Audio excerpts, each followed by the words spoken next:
Bonjour, ici Rona, auteure du journal d'une jeune senior. Bienvenue aujourd'hui dans le podcast numéro 5. Je vous rappelle brièvement que je suis fraîchement senior, ou même mieux, fraîchement junior, que ma mission est de donner une image positive de la vieillesse.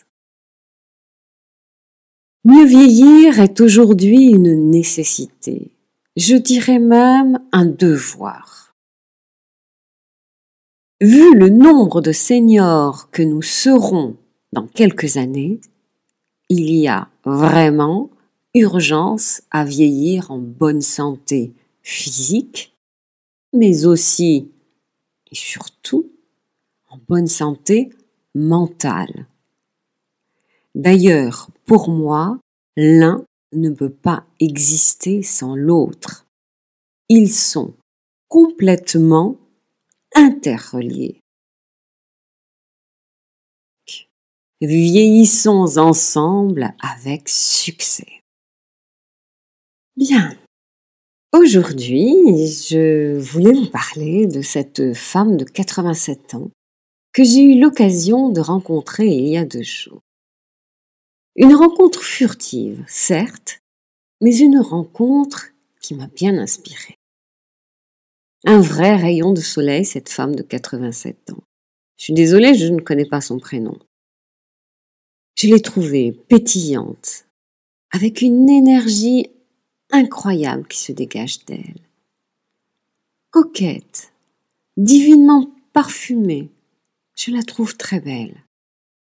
Une femme qui se respecte, cela se ressentait dans son comportement. Et ce jour-là, elle se faisait plaisir en s'achetant une magnifique robe, qui lui allait d'ailleurs drôlement bien. Évidemment, je suis très curieuse face à de telles personnes. Je l'ai interrogée. Elle m'a expliqué qu'elle avait toujours eu une nature très optimiste. Elle me racontait qu'il y a 4 ans, elle a eu un cancer des intestins. Mais bon, m'a-t-elle dit, pas de souci. Une opération a mis un terme à cela. Et de toute façon, même si cela n'avait pas réussi, eh bien, j'estimais que j'avais bien vécu et que je pouvais m'en aller. Bref, elle n'a pas paniqué, elle a accueilli. Elle me racontait encore que 2 ans avant sa maladie, elle avait perdu son mari. Mais bon, m'a-t-elle dit, c'est la vie. Et d'ailleurs, il y a 2 ans, elle a rencontré un homme du même âge qu'elle, qui lui aussi avait perdu sa femme. Il est devenu son compagnon de vie. Et voilà. Maintenant, elle reste belle pour garder son nouvel amour. Elle est dans la séduction et je trouve cela merveilleux. Elle est tellement vivante. C'est une femme qui met du baume au cœur. Quand je l'ai quittée, je me suis sentie hyper heureuse. Cette femme de 87 ans m'avait vraiment donné de l'énergie positive, extraordinaire. Merci la vie. Quelle rencontre merveilleuse. Quelle belle image de la vieillesse. En fait, cette femme de 87 ans m'a vraiment fait penser au portrait robot qui avait été établi après une enquête sur les centenaires. Donc elle me fait vraiment penser au portrait robot de la centenaire. Et je vais vous donner l'image type là du portrait robot de la centenaire. La centenaire, elle dit avoir travaillé toute sa vie. Elle est plutôt gaie, optimiste, confiante dans l'avenir, ouverte sur le monde. Et là, je pense à ma petite dame de 87 ans. Elle a du caractère, voire un sacré caractère. Elle est autoritaire, traitant ses enfants comme de jeunes enfants, bien qu'ils soient septuagénaires ou même octogénaires. Elle est peu prédisposée à se plaindre. Elle aime bien que l'on s'intéresse à elle. Elle cherche encore à plaire et à séduire. Et là, je pense encore à ma petite dame. Elle aime la vie. Elle vit sans excès, mais sans privation. Et enfin, en dernier lieu, c'est une personne résiliente. Et oui, une personne résiliente. La résilience est un concept nouveau pour beaucoup de personnes. Et je pense que ça vaut le coup que l'on s'attarde sur ce mot résilience.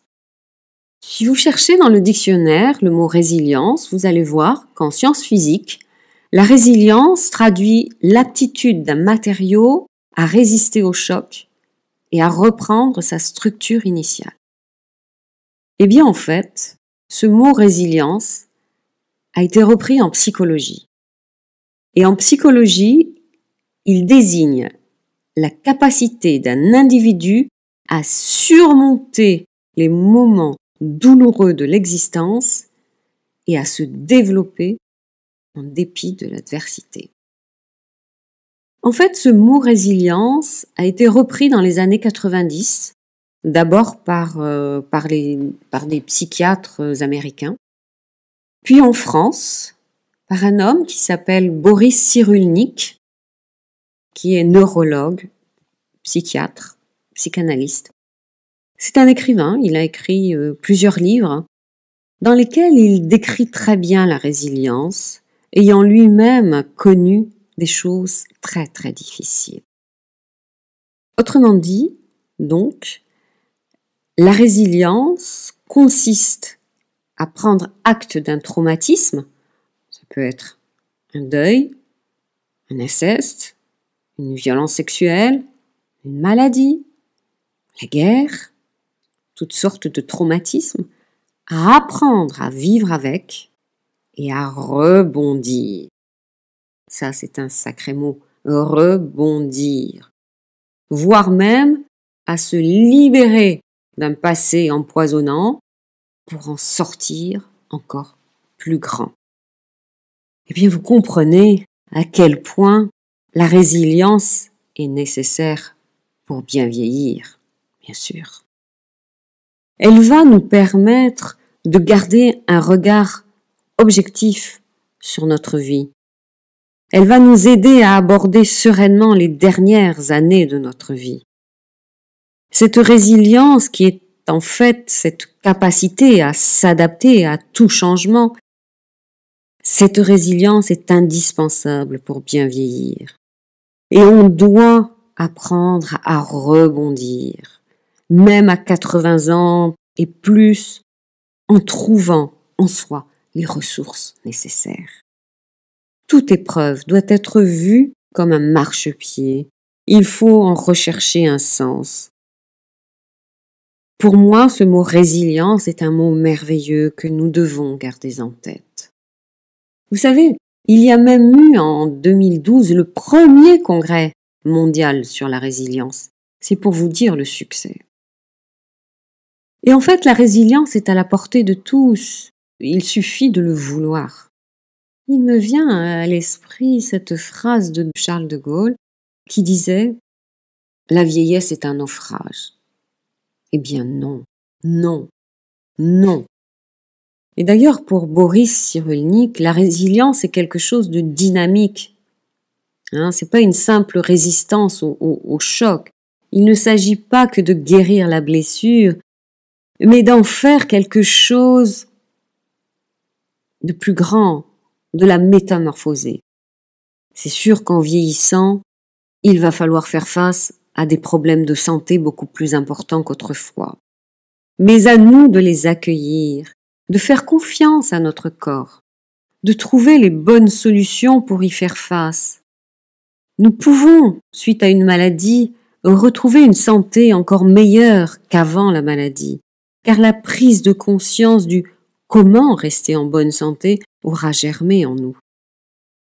Vous savez, mon mari a eu un cancer, il y a maintenant pratiquement 5 ans. Aujourd'hui, il dit merci au cancer. Cette phrase est belle. Cette phrase est très forte. Mon mari a vraiment fait preuve de beaucoup de résilience. Il a rebondi. Il a compris aujourd'hui beaucoup de principes de santé. Il les applique quotidiennement. Et il se trouve aujourd'hui en meilleure santé qu'avant la maladie. C'est un bel exemple de résilience. Il est certain qu'en vieillissant, il va falloir peut-être faire face au décès d'amis proches, au décès d'un mari, d'une femme. Et là aussi, il va falloir adopter une attitude positive, remercier la vie déjà d'avoir connu de belles années avec cette personne. Il ne va pas falloir rester dans un rôle de victime. Il y a bien sûr un temps de deuil nécessaire, mais je ne pense pas qu'il faille rester des années en deuil. La vie continue. Et d'autres perspectives s'ouvriront si nous parvenons à ressavourer la vie. La vie est courte. Les pages doivent être tournées. Se lamenter n'est pas constructif. Apprenons à changer de regard sur nous, sur les autres, sur la vie.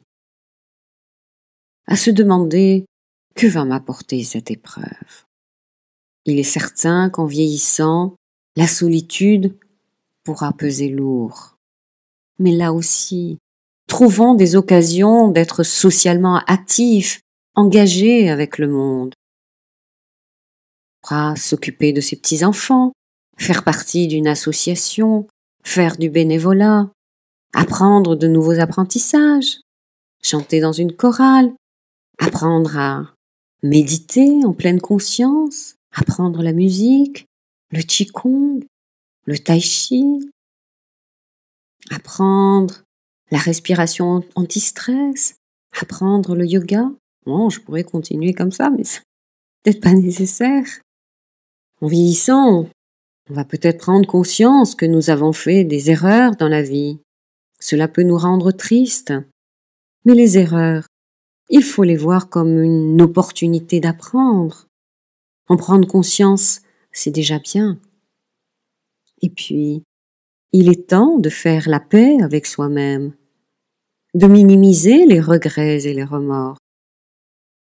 Puis en vieillissant, c'est sûr, nous perdons une image de nous qui se modifie.